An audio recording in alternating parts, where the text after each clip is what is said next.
Lá em Lucas, no capítulo 9, a partir do verso 18, vai dizer assim, ó: e aconteceu que, estando eles orando em particular, estavam com ele os discípulos, e perguntou-lhes dizendo: quem a multidão diz que eu sou? E respondendo eles disseram: João Batista, outros Elias, e outros dizem que um dos antigos profetas ressuscitou. E ele lhes disse: vós, quem dizeis que eu sou? E respondendo Pedro, lhe disse: tu és o Cristo, o Filho de Deus. E admoestando-os, mandou que a ninguém referissem isso, dizendo: é necessário que o Filho do Homem padeça muitas coisas, e seja rejeitado dos anciãos e dos escribas, e seja morto, e ressuscite ao terceiro dia. Antes de eu começar a pregar, eu quero que você feche seus olhos, que eu vou orar. Espírito Santo de Deus, em nome de Jesus eu lhe peço, toma minha boca agora, toma minha mente agora cativa a Ti. Deus, em nome de Jesus, me usa para pregar essas vidas que vão passar por aqui. Pai, eu lhe peço, traz almas, Senhor. Manda almas, Senhor, para perto desse viaduto, para que possam ouvir a Tua palavra e converterem-se dos seus maus caminhos. Deus, em nome de Jesus, envia pessoas aqui, Pai, para ouvirem a pregação da Tua palavra. Em nome de Jesus, Senhor, me toma nessa hora. O que eu quero que você entenda é que nesse texto aqui de Lucas 9, nessa altura, Jesus ele já tinha realizado muitos milagres. Jesus ele já tinha feito a água ser transformada em vinho. Jesus nessa altura aqui ele já tinha feito diversas coisas que confirmavam o seu ministério. Mas mesmo assim aquela geração insistia em dizer que aquele homem não era o Cristo. Aquela geração insistia em dizer que aquele homem não era o Cristo. Aquela geração insistia em dizer que aquele homem era apenas mais um profeta, que aquele homem era apenas mais uma pessoa. Mas a palavra de Deus é bem clara quando ela vai dizer que Pedro vira para ele e fala: tu és o Cristo, o Filho de Deus. E hoje em dia nós temos visto tantas coisas sendo ditas a respeito de Jesus. Nós temos visto tantas coisas sendo ditas a respeito do Evangelho, mas nós precisamos voltar para a verdade da palavra. Hoje em dia, no judaísmo, Jesus é somente um charlatão. No islamismo, Jesus foi apenas um profeta. No espiritismo, ele é apenas um evoluído. Mas a palavra de Deus vai dizer que ele é o Rei dos Reis, o Senhor dos Senhores. Ele é aquele que era, é e há de vir. Para o cego, ele é a luz. Para aquele que está longe do caminho, ele é o caminho. Para quem está morto, ele é a vida. Para quem está desenganado, ele é a verdade. Sabe por quê? Eu não fico com o que a multidão fala quem Jesus é. Eu fico com o que eu sei que Jesus é. E eu sei que ele é um maravilhoso conselheiro, o príncipe da paz, o pai da eternidade. Ele é aquele que veio para salvar os meus pecados. A Bíblia vai dizer que ele é o Cordeiro de Deus que tira o pecado do mundo. Então a multidão está dizendo uma coisa, mas eu fico com a palavra. Aí na rua dizem que o Evangelho já acabou, que tem que atualizar a Bíblia, que tem que mudar o Evangelho. Lá fora está dizendo um monte de coisa, que a igreja morreu, que Jesus morreu, que Jesus não existe. Mas eu fico com a palavra, e a palavra diz que ele é o Cristo, o Filho do Deus vivo. Entendendo isso, nós podemos começar a entender o que Jesus quer falar aqui. Porque já que aí no mundo dizem diversas coisas, diversas mentiras, é preciso que a gente volte para entender o que a palavra diz sobre Jesus. E eu quero que você entenda, através desse texto eu consigo ver 5 verdades sobre Jesus que o mundo esconde de você. A primeira verdade sobre Jesus que o mundo esconde é: Jesus te ama. Eu não sei o que você que tem passado aqui por essa ponte tem ouvido, mas a palavra vai dizer: Jesus te ama. O textuário da Bíblia, João 3,16, vai dizer: porque Deus amou o mundo de tal maneira que deu seu Filho unigênito, para que todo aquele que nele crê não pereça, mas tenha a vida eterna. Eu não conheço você que está passando aqui, mas saiba que é um Deus que te ama. A Bíblia vai dizer lá em Jeremias: ainda que uma mãe se esqueça de um filho, eu, o Senhor, não me esquecerei dele. Eu não conheço o Senhor, eu não conheço ele, mas a palavra é bem clara quando ela diz: eu, o Senhor, te amo. Jesus te ama, independente do que você fez ou deixou de fazer, ele te ama. 1 João 4,19 vai dizer: nós o amamos porque ele nos amou primeiro. O amor de Deus ele é tão grande, que ele não ficou restrito ao céu. Deus precisou descer aqui na terra para provar o seu amor através da morte de cruz. Eu quero que você pense comigo: Deus ele é eterno, Deus ele é gigante, Deus ele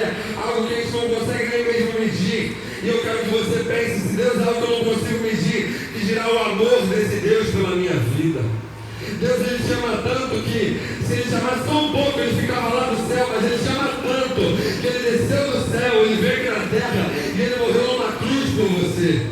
Jesus Cristo, ele te ama de tal maneira que ele suportou dores físicas, mentais, psicológicas, numa cruz somente por te amar. Se o amor dele fosse restrito, ele ficava lá, mas ele desceu, ele abdicou da sua glória, ele renunciou tudo aquilo que ele tinha, simplesmente por te amar, simplesmente porque ele tem um amor tão grande por você, que ele precisou morrer para que ele demonstrasse esse amor. E aí Jesus desce, ele vem aqui na terra, ele vive 33 anos e ele morre numa cruz. A cruz era a morte mais humilhante daquela época. A cruz era a forma de morrer que apenas os piores presos sofriam. E ele desce e ele morre nessa cruz simplesmente por te amar. Não é porque simplesmente ele achava legal, mas é porque ele te ama. Que ele desce naquela cruz e ele, naquele madeiro, ele fala que ele te ama. A cruz é o maior símbolo de amor da humanidade, porque um Deus sem pecado, um Deus perfeito, um Deus eterno, desce na terra e morre por pessoas imperfeitas, por pessoas pecaminosas, por pessoas que têm erros. E eu quero deixar bem claro uma coisa aqui, independente daquilo que você já falou, daquilo que você já fez, ele continua te amando, porque o amor de Deus não é um sentimento, é uma decisão. Deus, ele escolhe te amar, sabendo do seu pecado, sabendo do seu erro, sabendo da sua iniquidade. No mundo, o amor é descrito como um sentimento. Uma hora eu amo, outra hora eu não amo, mas para Deus é diferente. Antes da fundação do mundo, ele escolheu te amar, e eu não posso deixar com que você passe por aqui sem ouvir essa verdade. Jesus te ama, Deus te ama, e ele te ama muito que ele morreu numa cruz. Deus, ele te ama muito mais do que qualquer pessoa pode chamar, muito mais do que qualquer coisa pode ser atraída. Esse é o amor de Deus. E a palavra de Deus vai dizer algo muito interessante. Lá em Romanos 8:38, Paulo vai dizer: porque estou certo de que nem a morte, nem a vida, nem os anjos, nem os principados, nem a altura, nem a profundezas, nem nada poderá nos separar do amor de Deus. Eu quero que você entenda, o amor de Deus é tão grande por você, que não existe nada nesse mundo que possa te separar do amor dele. O diabo não pode te separar, o pecado não pode te separar, nem o anjo, nem o demônio pode te separar do amor dele, porque é o poderoso amor de Deus que te alcança onde quer que você esteja. É esse o amor dele, um amor que não muda, um amor que não aumenta nem diminui, porque é um amor constante. Deus, ele vai continuar te amando todos os dias da sua vida. E a segunda verdade que eu quero que você entenda, ela é bem clara. E a segunda verdade é: Jesus não está nem aí para o seu passado. Jesus não liga para o que você fez. A palavra de Deus vai dizer lá em 2 Coríntios 5,17: porque as coisas velhas se passaram, eis que tudo se fez novo. Eu quero te relembrar aqui algumas histórias da palavra que deixam bem claro que Deus, ele não está nem aí por que você fez ou por que você deixou de fazer. A Bíblia vai me contar a história de Raabe. Raabe era uma prostituta em Canaã. Raabe não tinha uma vida nem um pouco parecida com o que Deus deseja para a vida de uma mulher. Raabe se prostituía em troca de dinheiro. Raabe era uma mulher que ela não era do povo de Israel, ela não era do povo de Deus, mas Raabe escolheu durante um dia tomar uma decisão que mudaria a sua vida, e essa decisão era se juntar ao povo de Deus. Então eu quero dizer uma coisa: eu não conheço a tua história, eu não conheço quem você é, mas Deus não liga para isso. Lá no Novo Testamento, a mulher samaritana, a Bíblia vai dizer que ela tinha 5 maridos, ela agora estava com o 6º, mas Jesus vira para ela e fala: mulher, eu também te amo, mulher, eu quero te dar a da vida, porque se Deus ligasse para o passado, ele não seria um Deus de amor, mas ele se revela justamente nisso. Conhecendo o nosso passado de pecado, ele resolveu nos amar, porque Deus não olha para o meu passado, ele olha para o meu futuro. Deus não quer saber quem eu era, ele sabe quem eu vou ser. Deus não liga para quem eu fui, ele se importa com quem eu serei depois de conhecer a ele. Eu não sei como você chegou até aqui, eu não sei como você veio parar aqui, o que você fez ou deixou de fazer. Eu quero que você saiba, Deus não está nem aí para o que você fez ontem. Deus, ele se importa com o que você vai fazer hoje, com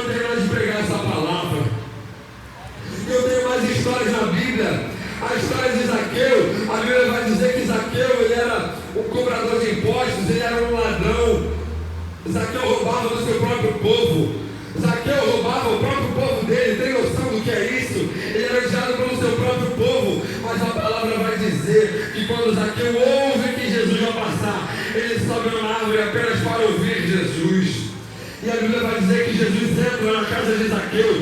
Sabe por quê? Se Jesus ligasse para o passado, ele não entraria lá, porque todos sabiam que Zaqueu era ladrão. Mas Jesus não estava nem aí se ele era ladrão. Jesus não estava nem aí se ele roubava, porque Jesus o amava de qualquer maneira. Jesus entra na casa daquele ladrão e ele prega a palavra lá, e a Bíblia vai dizer que Jesus se alegra e ele diz: hoje chegou salvação nessa casa. Eu não sei a tua história, eu não sei se você já se prostituiu, se você já roubou, o que você fez ou o que você deixou de fazer, mas Jesus quer passar na tua vida hoje. Jesus quer entrar na tua vida hoje. Basta que assim como Zaqueu, você abra a porta do seu coração e deixe Jesus entrar lá. A Bíblia vai também me dizer a história de Jacó. Jacó enganoso, Jacó era mentiroso, Jacó enganou seu próprio irmão, Jacó enganou seu próprio pai. Mas um dia no vale de Jaboque, a Bíblia vai dizer que Jacó lutou com Deus e o Senhor o abençoou. Talvez a sua história até aqui foi de engano, foi de mentira, foi de uma vida adúltera, foi de uma vida totalmente distante daquilo que o Senhor projetou para você. Mas saiba de uma coisa: Deus não está nem aí para o que você já fez. Deus, Ele quer saber do hoje. Você vai permanecer igual ou você vai mudar de vida? A Bíblia também vai me dizer a história de Paulo. Paulo perseguia cristão, Paulo matava cristão, Paulo odiava crente, mas um dia no caminho de Damasco, a Bíblia vai dizer que Paulo viu uma luz e uma voz que dizia: Saulo, Saulo, por que me persegues? Eu não conheço a tua história. Às vezes você é daquele que fala: eu odeio crente, crente é tudo chato, só sabe ficar falando e azucrinando. Mas eu quero te dizer uma coisa: o Deus dos crentes está aqui embaixo dessa ponte, e às vezes é só você abrir a porta do teu coração que Ele vai mudar a tua vida. O Deus dos crentes que você tanto reclama é esse Deus que eu estou pregando, um Deus de poder e de glória, o Deus que mudou a vida de Zaqueu, de Paulo, de Raabe, a vida de Jacó. É esse Deus que eu prego nessa tarde, porque esse Deus ainda cura, esse Deus ainda liberta, esse Deus ainda faz milagre. Basta você abrir a porta do teu coração que esse Deus transforma a tua história hoje. E a Bíblia vai continuar me dizendo, ela continua me falando, porque lá em Hebreus 10:17 vai dizer: dos teus pecados e iniquidades eu não me lembrarei mais. Enquanto o mundo joga na cara: você é isso, você é aquilo, você fez isso, você faz isso, Deus vai dizer: os seus pecados eu jogo no esquecimento. Deus não quer nem se lembrar daquilo que você fez e deixou de fazer. Você só precisa abrir a porta do teu coração.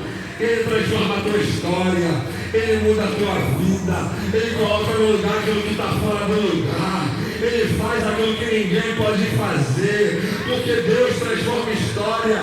Eu não sei como você chegou aqui, mas eu quero que você saiba disso. Deus não está nem aí para o seu passado, Deus não liga para o que você já fez ou deixou de fazer. O Senhor quer mudar a tua vida, a tua história nessa tarde. E a palavra de Deus, ela vai continuar me dizendo, a terceira verdade que eu quero que você saiba é: Jesus liberta. A palavra de Deus lá em João 8,32 vai dizer: conhecereis a verdade vos libertará. Eu não preciso dar dinheiro, eu não preciso pagar nada, eu preciso conhecer a verdade. E deixa eu te dar uma notícia: se você quer ser liberto, essa palavra está sendo pregada e é através dela que somos libertos. A Bíblia vai dizer lá em Lucas, um pouquinho depois desse texto aqui, que é trazido um jovem lunático diante de Jesus, um jovem atordoado por demônios. A Bíblia vai dizer que esse homem era lançado na fogueira, era lançado no meio do mar, era afogado. Os demônios vinham e bagunçavam a vida desse homem, mas quando ele é trazido para Jesus, Jesus liberta esse jovem e ele é transformado, ele é livre, porque não existe poder no inferno que se sustente diante do poderoso nome de Jesus. O endemoniado gadareno, a Bíblia vai dizer que tinha nele mais de 2.000 demônios, mas Jesus vem e liberta aquele homem. Sabe por quê? Não tem trabalho de macumba, não tem trabalho de feitiçaria, não tem nome colocado na boca do sapo, não tem trabalho feito em cemitério, não tem obra feita na escuridão que resista ao sangue de Jesus, porque há poder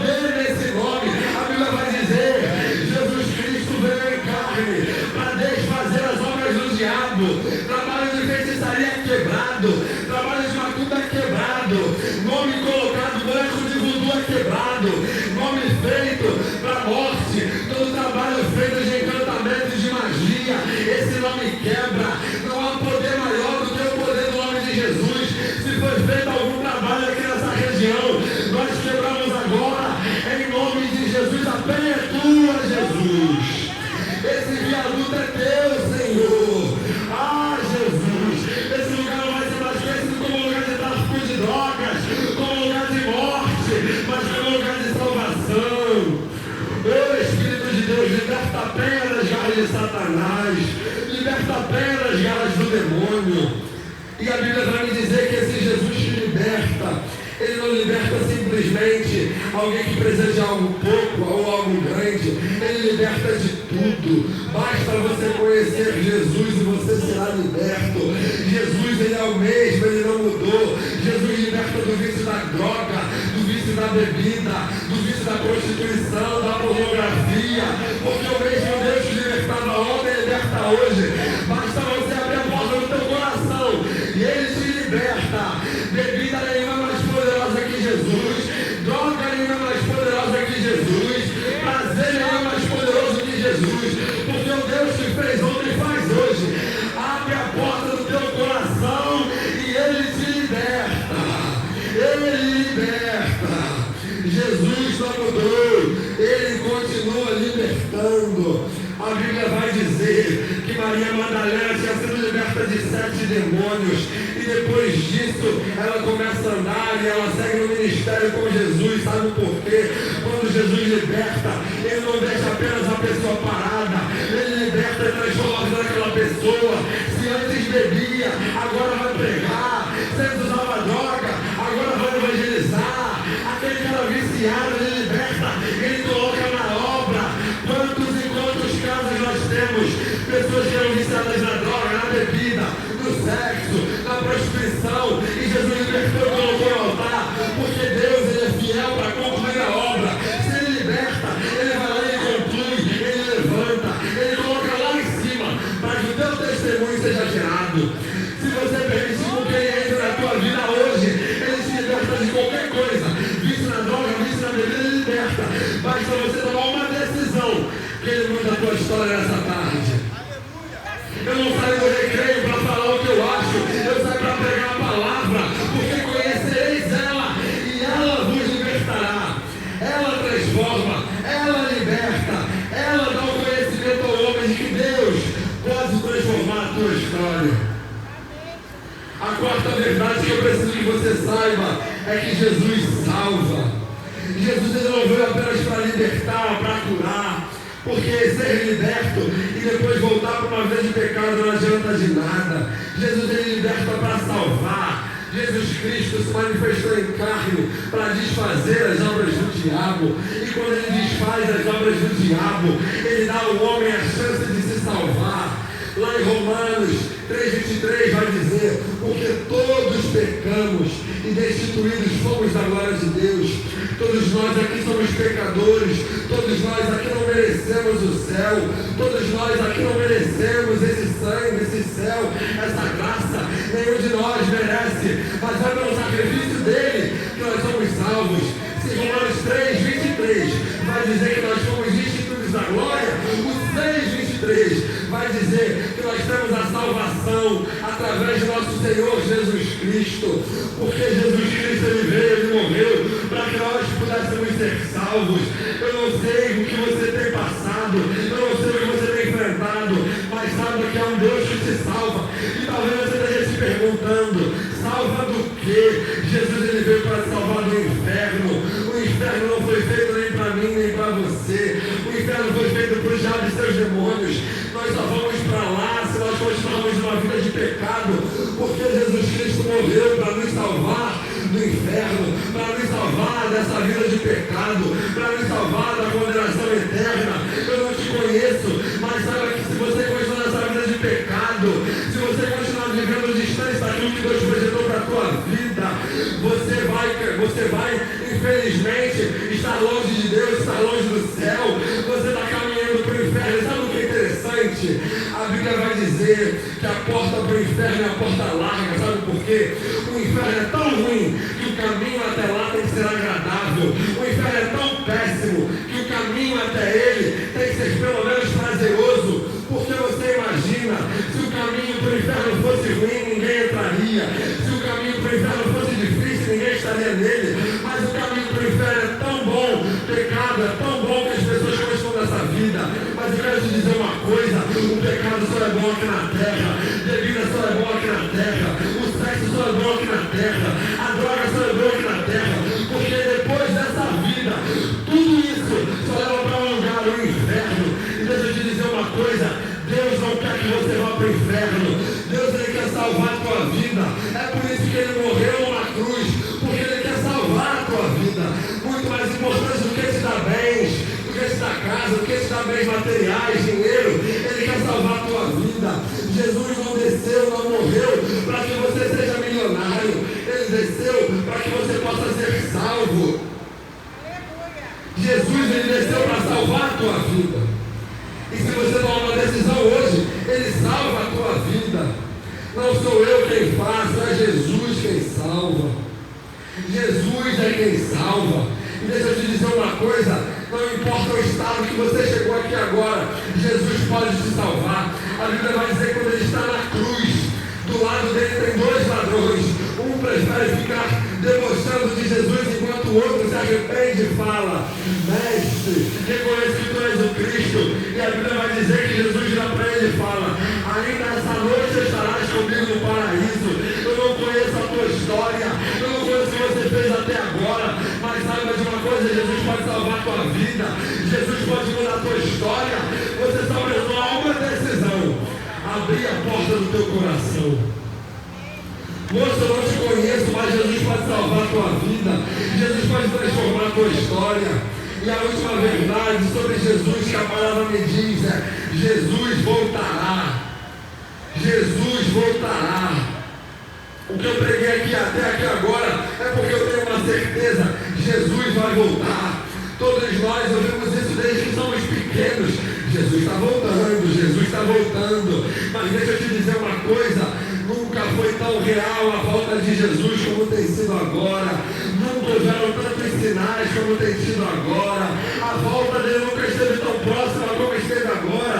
E deixa eu te dizer uma coisa: um dia Jesus vai voltar. E quando ele voltar, não vai ter mais trabalho debaixo do viaduto, não vai ter mais culto. Sabe por quê? Quando a igreja for arrebatada, não haverá mais qualquer oportunidade aqui na terra de existir uma igreja. Então deixa eu te dizer: aproveite a oportunidade enquanto é tempo. Você não sabe o dia de amanhã, você não sabe o que vai acontecer na tua vida amanhã. Eu não sei o dia de amanhã, eu não sei se eu vou estar aqui amanhã. Então aproveita a oportunidade que é hoje, aproveita a oportunidade que é agora. Entrega a tua vida na mão dele, que ele muda a tua vida. Lá no Salmo 37 vai dizer: entrega o teu caminho ao Senhor, confia nele, o mais ele fará. Eu não sei o que vai ser a tua vida amanhã ou depois de amanhã. Eu sei de uma coisa: todos esses homens de Deus e mulheres que eu falei tomaram uma decisão. Eles entregaram a vida deles nas mãos do Senhor. Eles colocaram a vida deles na mão de Deus. O mundo não tem nada de bom a oferecer. O mundo não tem nada de prazeroso a oferecer. O mundo tem uma alegria passageira, mas Jesus veio trazer uma alegria duradoura, uma alegria que não acaba nunca. É isso que Jesus veio trazer.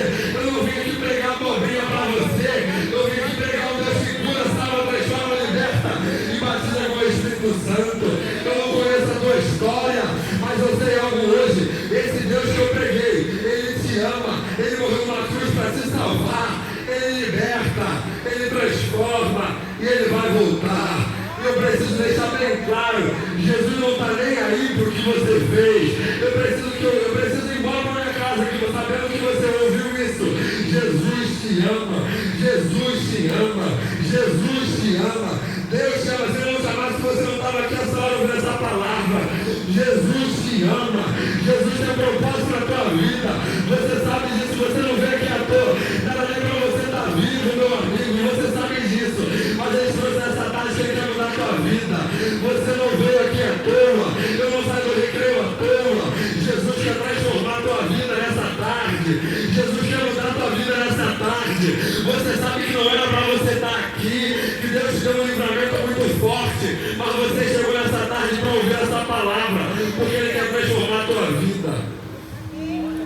palavra é bem clara e eu preciso encerrar. Jesus vai voltar. Eu não posso deixar de fazer um apelo. Eu não posso deixar de chamar você a vir até aqui à frente para receber uma oração, para saber que Jesus cura, salva e transforma. Mas você precisa tomar uma decisão. Eu não vou perdurar muito, mas eu vou dizer, se tem alguém aqui nessa tarde que quer entregar a vida para Jesus, vem aqui na frente e nós vamos orar pela tua vida. Aleluia, tem uma alma. Tem uma alma, Satanás, você perdeu. Já tem uma alma aqui nessa tarde. Alguém aqui, algum irmão, para abraçar esse homem, orar pela vida desse homem. Espírito Santo, Espírito Santo, começa a agir no nosso meio.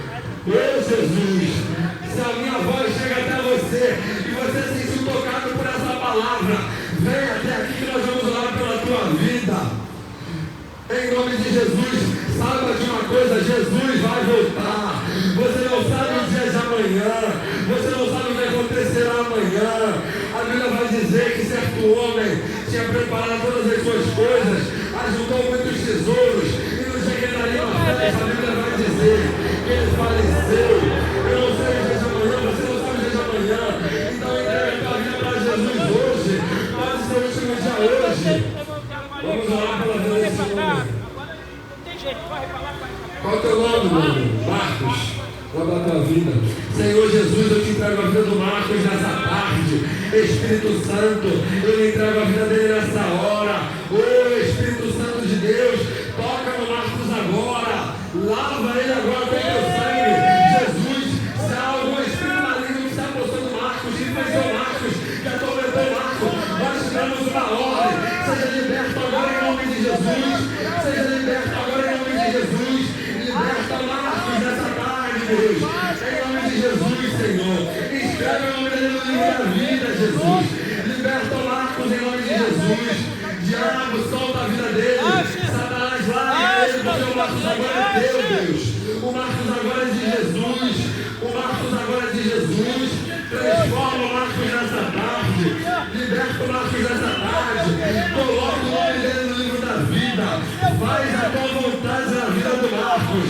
Em nome de Jesus, Senhor. Liberta o Marcos, Jesus. Transforma o Marcos, Jesus. O Marcos agora é teu, Senhor. Toma ele nas tuas mãos. Muda a vida e a história do Marcos nessa tarde. Em nome de Jesus. Amém.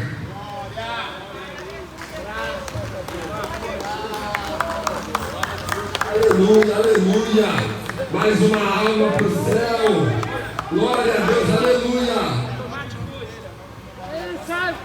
Aleluia. Glória ao teu nome, Jesus. Obrigado pela vida do Marcos, Senhor. Obrigado pela vida do Marcos, Jesus. Toma ele em tuas mãos, Senhor.